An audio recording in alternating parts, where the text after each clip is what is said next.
the Bard. Shakespeare, poet, bard, playwright, scripting plays, coining words erudite. Marvelous metal of a man making his mark, sealing literature and poetry. On this he did embark. Phenomenal, exceptional, swan of Avon. A man wrote his way into centuries of recognition and regard, expounding on themes varied and relevant. He stands unsurpassed as a literary genius giant. 37 plays, 154 sonnets, 2 narrative poems bordering on transcendent, exposition of sobering comedy and the dreadful tragic, characters worthy of analysis and memorable, rhyme-sealing lines they rendered as incredible. Born April 23rd in Stratford-upon-Avon, in the middle of that deadly plague that threatened to wipe out every citizen in that village town, but divine intervention spared William. He was the 3rd child born to John and Mary, his parents. Never could they imagine his portent of incredulous brilliance, running around that house on Henley Street, his birthplace.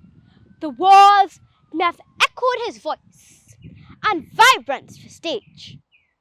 At Stratford-upon-Avon Grammar School, rhetoric and Latin comprised the rule. Volumes with tales from Ovid occupied Shakespeare's mind. Those narratives emerged reborn, leaping across time. Imagination right, mental agility height. Seeds sown to be watered, bearing fruit, making him internationally known. The woman he loves is Anne Hathaway is her surname. At a tender age of 18, he added marriage to his frame. Now husband, soon father, he had 3 children. Susanna firstborn, then twins, Judith and Hamnet, to him given. He was an absent father in London at work on plays, sending money home and heavy it weighed. Lost Hamnet at age 11 due to childhood death, leaving his girls Susanna and Judith, daughters to carry the Shakespeare's banner. Susanna's choice in marriage held more honor. She married a doctor, bore a daughter Elizabeth. Juliet chose a wrong name, Queenie, and lived with regret. Shakespeare was popular in London at Globe Theatre. His plays held success as an indicator. His opponents were vanquished by his valor. Upstart crow, they said in scorn, blind to his genius flavor. His plays were appreciated by royalty and vagabond. Applause from both sectors of audience would correspond.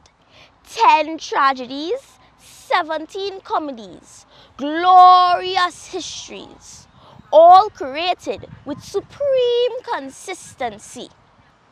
Captured on his page, enraptured on his stage, a fire for literature and theatric performance, he set ablaze.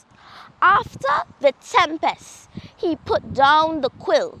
Writing over a lifetime of years was now stilled. Shakespeare returned to Stratford-upon-Avon, his home. His death triggered grief. Many mourned. Ben Jonson, his friend at the funeral pined, later noted he was not of an age, but for all time. This reverberates through years of appreciation. Shakespeare, Bard, Swan of Avon, remains awesome. Shakespeare, poet, bard, playwright, scripting plays, coining words, erudite, marvelous metal of a man making his mark, sealing literature and poetry. On this he did embark.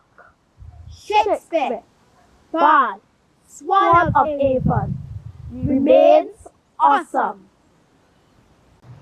No saccharin for the sweetness of his verse. Sugar needs no coat, no veil to rehearse.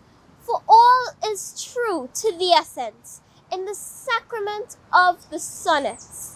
Salient art where Shakespeare seals his signature. Sincere salutation to the Swan of Avon, a treasure. A scandal will not scar or scare the scene. Instead, sentiment like a science will reveal. Sagacious wisdom for the age, all the source and solace of a sage. Succinct and sober are reflections on love, life, and youthful emotions. A salute to Shakespeare's sonnets, stirring lusty interest, youthful passion and tender affection. Even a dark lady, enraptured, with smooth texture of suede, the lyrics continue to sway. Even in the stoic minds of sense, to move to tears is the evidence. Shall I compare thee to a summer's day? Thou art more lovely and more temperate. Rough winds do shake the darling buds of May, and summer's lease hath all too short a date. Sometimes too hot the eye of heaven shines, and often is its gold complexion dim, and every fair from fair sometimes decline by chance or nature's changing course untrimmed. But thy eternal summer shall not fade, nor lose possession of that fair thou owest, nor shall death brag thou wanderest in its shade, when in eternal lines to time thou growest. So long as men can breathe and eyes can see, so long lives this, and this gives life to thee.